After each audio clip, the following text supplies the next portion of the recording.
دولت ترک آدا گرکر به پیکانینا همو بین پیکرینین که دا آستا سوجین کولدجی مروباهیه و سوجین شر به حق خلقین خاجهی لحرمین داگرکری ددومینه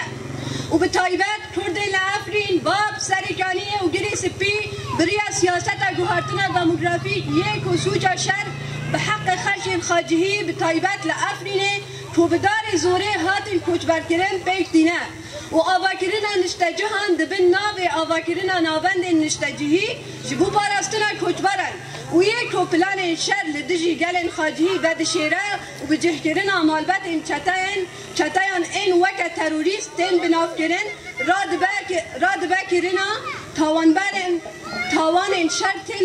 تی تاوانبار کرن لگوری راپورتکن که جهلا ریخستن نابنتوی و حاتیه بلاف کرن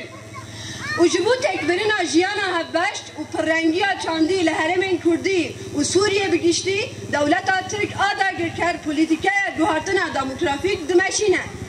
هی باسور آقاتر و کویته و هم ریخستن فلسطینی پشگیری ددن پولیتیکه گوهارتنا دموگرافیک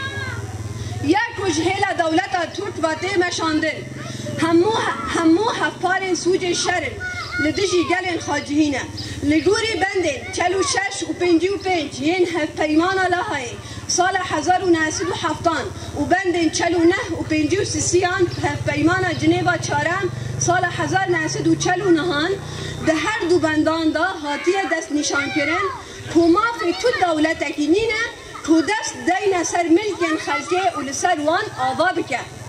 ام سوجین دولت ترک آدا گرکر و ریخستنین کو پشگیری ددن اپراسیونین و سوجین گوهارتنا دموگرافیک یا که کردان هدف دگیره و به طایبت لعفرینه شرمزار دکن و ام بانگ لانجمان اولهیه و ریخستنین نابنتوی جبول دجی دولت ترک و رایدارین هیواسور آقاتره و کویته تدبیر انزاگونی بگیرن